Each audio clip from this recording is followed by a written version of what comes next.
안녕하세요. 문해력에 관한 학계 정설 시리즈 영상입니다. 저는 이제 딥 컴프레hen션에 나와 있는 짤막한 어떤 소제목 두 가지를 가지고서 말씀을 드릴 건데요. 오프라인 컴프레hen션과 온라인 컴프레hen션이라는 게 있습니다. 오프라인과 온라인 얘기하니까 아무래도 뭐 인터넷 상에서 뭔가를 하거나 우리가 흔히 얘기하는 온라인 상에서 이렇게 얘기를 생각하실 수가 있는데 이건 그 얘기가 아니고 온라인 컴프레hen션이라는 것은 그러니까 컴프레hen션을 해나가는 과정을 얘기하는 거예요. 과정에서의 이해. 그 다음에 오프라인 컴프레hen션은 컴프레hen션이 끝난 다음에 그때 이해 상태를 이야기하는 겁니다. 자, 여기 보시면 온라인 컴프레hen션 그리고 여기는 오프라인 컴프레hen션 이렇게 나와 있습니다. 자, 제가 왜 이 얘기를 하냐면요. 여기 같은 경우는 이제 그 읽기 컴프레hen션을 점검하기 위해서 오프라인과 온라인 두 측면에서 측정을 하거나 이렇게 해야 된다라는 이야기인데요. 그러니까 아까 제가 오프라인 컴프레hen션은 읽기가 멈췄을 때, 읽기가 이제 종료됐을 때를 얘기한다고 했잖아요. 그러니까 우리가 보통 시험이라든지 또는 읽기 테스트 같은 걸 통해서 주어진 글을 읽고 그것을 어떻게 이해했는지를 보는 것. 자, 이게 이제 오프라인 컴프레hen션이고요. 온라인 컴프레hen션은 읽어가는 과정에서, 그러니까 읽기가 아직 다 끝나기 전에 그 도중에 어떻게 읽어가고 있는지 그 과정을 살피는 거예요.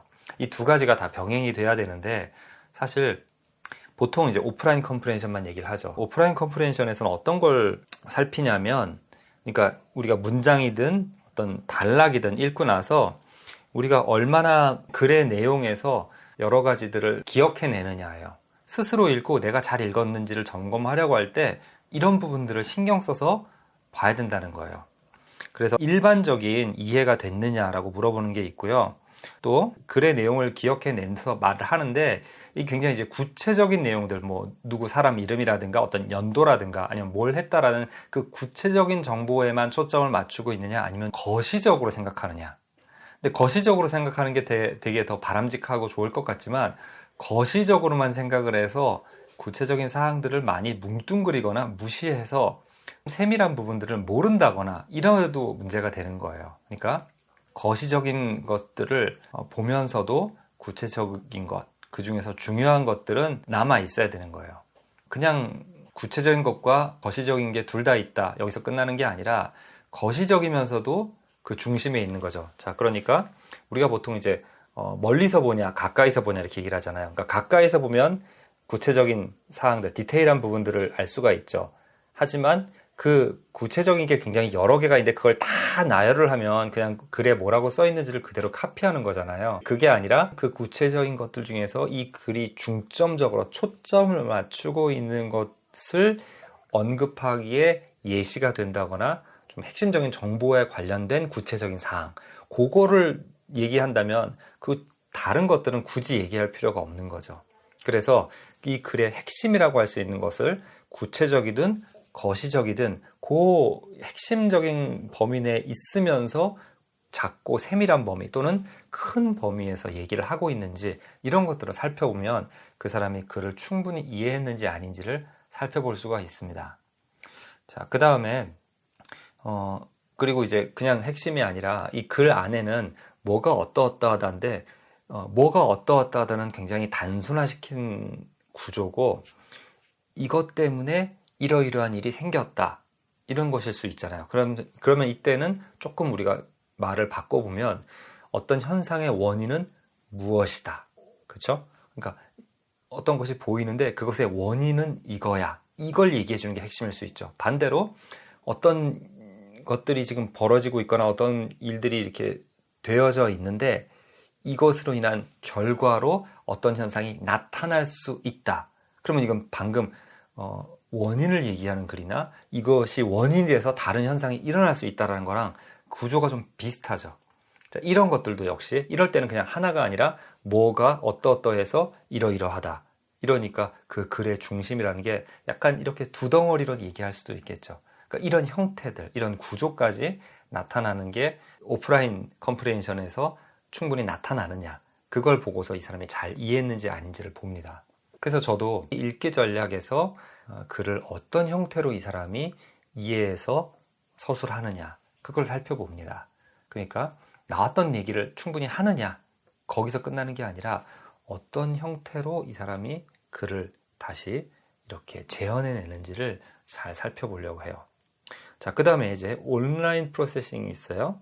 컴프레hension이라는 게 문장도, 그러니까 한 텍스트 안에서 문장 이렇게 나아가잖아요. 마찬가지로 문장 안에서도 그 안에 안긴 문장 또는 절 이런 것들이 있습니다. 그러니까 컴프레hension은 계속해서 진행 중인 거예요. 그러니까 온라인 프로세싱을 평가하거나 살펴보는 게 필요한 거죠.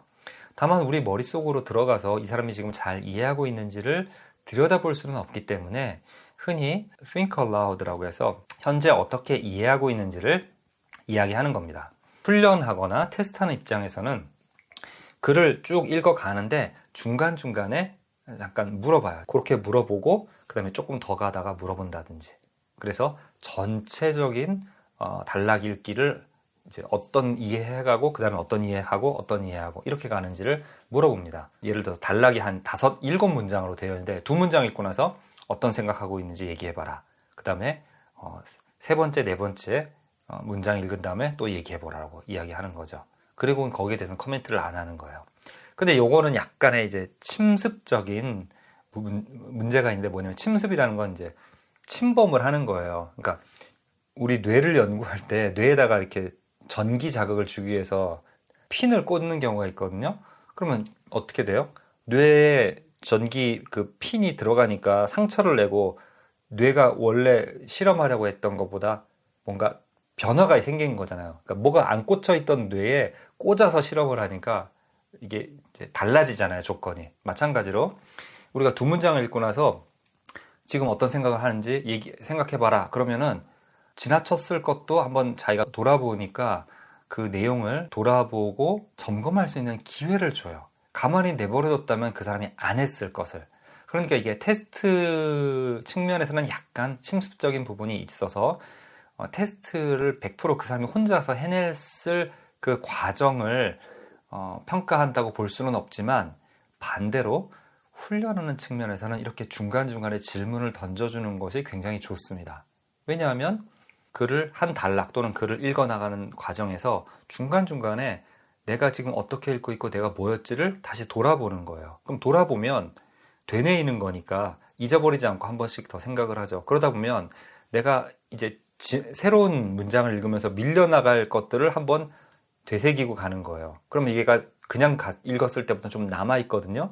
그리고 한 2문장을 더 읽고 나서 또 되새겨요. 그러면 이 전에 첫 번째, 2번째 문장을 읽은 것이 사라지지 않은 상태에서 지금 3번째, 4번째 문장을 읽고 마음속에 들어온 생각들이 이렇게 좀 만날 가능성이 커집니다. 그러면 이전에 읽은 내용과 현재 읽고 있는 것들이 머릿속에서 합쳐지어서 이렇게 생각들이 계속 이렇게 업데이트 될 가능성이 있어요. 근데 이런 것들을 못 하시는 분들은 그냥 이런 생각 들었어 하고 잊어버려서 남아있는 조금, 그 다음에 또 다음에 읽은 것들이 그 다음에 읽은 것 때문에 또 좀 사라진 것 조금, 이런 것들끼리 이렇게 모아야 되니까 마음속에 별로 남아있는 게 없는 거예요. 자, 그래서 읽기에서는 여러분들이 스스로 읽을 때, 그러니까 훈련하거나 평가하는 것뿐만 아니라 그냥 스스로 읽을 때도 읽으면서 내 머릿속에 계속해서 내가 지금 어떻게 읽고 있구나, 내 머릿속에 들어온 내가 지금 이해한 건 이런 거구나에 대한 지속적인 관찰이 필요해요. 그걸 자신이 모니터링 해가면서 이해가 좀 안 되는 것 같은데 하면 뭔가를 더 찾아야 되는데 뭐 제가 다른 영상을 통해서 이 부분에 대해서 집중적으로 말씀드릴 생각인데요. 이해하지 못했다는 걸 몰라요. 그리고 이해했는지 안 했는지를 점검해야 된다는 걸 모르거나 점검하는 그런 자연스러운 어떤 마음의 동작이 이루어지지 않고 있습니다. 그런 사람들이 많아요. 그래서 읽기를 잘 못하는 거예요. 물론 그런 분들이 본인이 잘 이해할 수 있는 그런 글 같은 경우는 그런 거 전혀 신경 안 쓰고 그냥 잘 읽습니다. 그러나 누구나 자신이 이해하기 좀 어려운 게 있는데 그때는 이거 좀 힘든데 안 되네? 그럼 이렇게 대처해야지 라는 식으로 좀 내가 노력을 해서 이해해야 되는 것에 대한 읽기 모드가 있어야 되는데 마치 그냥 보기만 하면 다 이해되는 글을 읽는 것처럼 어려운 걸 또 읽다 보니 나 읽었는데 그러니까 자기가 이해하지 못하고 계속 지나가고 있다는 것조차 몰랐던 거예요. 그래서 글 끝나고 나니까 뭐지? 나 방금 뭐 읽었지? 이런 거죠. 그러니까 다 읽고 나서 뭐지? 뭘 읽었지? 이런 생각이라면 읽는 중간중간에도 내가 지금까지 읽어왔는데 별로 마음속에 뭐 들어오는 거 없네? 이렇게 생각을 할 수 있었을 텐데 말이에요. 자, 근데요. 이런 분들이 이렇게 얘기를 해요. 읽을 때는 분명히 이해를 했다. 이렇게 얘기를 해요. 근데 사실은 읽을 때 이해를 하지 못했는데 본인이 이해를 했다라고 생각하는 경우가 많아요. 단어로 보자면 봤던 단어, 나 이거 뭔지 알아. 이러고 지나갔으니까요. 뭔지 아는 게 중요한 게 아니고요. 그 단어의 개념이 마음속에 들어와서 뭔가 어떤 작용을 해야 되는데 그건 안 된 거죠. 그래서 이제 이런 온라인 프로세싱 그리고 오프라인 컴프레hen션 이 두 가지 측면 아까 제가 처음에는 오프라인 컴프레hen션, 온라인 컴프레hen션 이렇게 두 가지 말씀을 드렸는데 말하자면 처리해가는 과정에서 도중에 내가 아직 잠정적으로 완료되지 않았지만 어떻게 이해해 가고 있는지에 대한 자각 그것이 필요하다. 그리고 나서 다 읽고 나서는 뭐 문장 끝난 다음에 또는 단락이 끝난 다음에 우리 마음은 그 전에 내가 읽은 것들을 마음속에 좀 정리하려고 해요. 그러니까 그것을 잘 할 수 있도록 도와줘서 내가 뭘 읽었구나 이렇게 하고 지나가는 그런 읽기를 습관화시키는 것이 좋겠습니다. 마지막에 지금 한 말, 그러니까 중간중간에 멈춰서서 한다라고 했는데 소설이나 예전에 편안하게 읽었던 글들에서는 이렇게 안 하셨을 거예요. 근데 아마 독해력이 좀 부족하다는 느낌을 가지신 분들 중에 많은 분들이 지식을 다루는 글, 즉 설명적인 글, 그러니까 뭔가를 그 책을 통해서 익히려고 하는 그런 그런 글 읽기에서 자신의 독해력이 좋지 않다는 걸 느끼는 경우가 많거든요. 그러니까 이러한 글은 그 전에 뭐 소설이라든가 이런 글들과 취미로 읽거나 이런 것과는 좀 글 읽기가 달라요. 내가 뭔가를 배우기 위한 거잖아요. 그러니까 내가 잘 배우고 있나? 내가 배운 게 뭐지? 이런 것들을 점검하는 것은 당연해요. 우리가 그냥 코미디 프로, 뭐 개그 프로를 본다면 웃고 내가 이해하지 못한 것 뭐야 왜 웃겨? 왜 웃어? 이렇게 그냥 물어볼 수 있죠. 하지만 방금 내가 왜 웃어? 그런 거였구나. 그냥 그러고 지나가죠. 그렇게 하다가 같은 이제 그 개그 프로를 자꾸 보다 보면 또 익숙해져서 그 사람들의 개그 코드를 잘 알게 되고 그러잖아요. 그렇게 그냥 쑥쑥 지나가도 별 문제가 없지만 우리가 배우려고 하는 것은 거기서 말하고 있는 것을 우리가 익히려고 하는 거다 보니 내가 이해하는 게 조금 쉽지는 않을 수 있어요. 그런데 넘어가면 안 되잖아요. 그러니까 그때는 멈춰서 그걸 익히려고 하는, 잘 이해하려고 하는 노력을 별도로 해야 된다는 거예요. 그전에는 안 했던 그런 노력들을. 근데 이게 사람들한테 되게 부자연스럽게 느끼는 경우가 있습니다. 즉, 안 하던 읽기 방식을 왜 해야 되느냐? 왜 해야 되느냐가 아니라 해야 되는 거예요.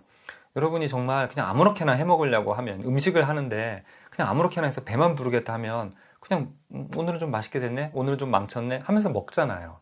근데 만약에 여러분이 손님을 초대해서 음식을 한다고 생각을 해보세요. 그러면 어떻게 합니까? 내가 지금 잘 만들고 있나 하면서 수시로 맛을 보고 내가 잊어버린 건 없나? 뭐 안 넣은 건 없나? 레시피와 좀 다르게 한 건 없나? 이런 것들을 계속 살펴보겠죠. 그런 거랑 똑같아요. 배우기 위한 읽기는 그렇게 신중하고 또 잘 했는지를 점검하는 게 필요합니다. 그렇게 해서 그런 좀 뭐랄까 눈에 띄게 중간에 멈춰서 한번 돌아보고 라는 점검이 아니라 읽어가면서 동시에 점검도 해나가는 그런 쪽으로 이제 능숙해지기 전까지는 좀 인위적으로 점검하고 살펴보고 다시 한번 생각해보고 다른 것도 생각해보고 이런 과정들을 하는 것이 당연한 겁니다. 그것이 자연스러운 거예요. 자, 그러니까 그런 방법을 통해서 어떤 글에 나와 있는 내용들을 충분히 익힐 수 있도록 연습하시는 것, 그리고 그런 과정을 해가면서 이해하는 것이 여러분이 해야 될 일입니다.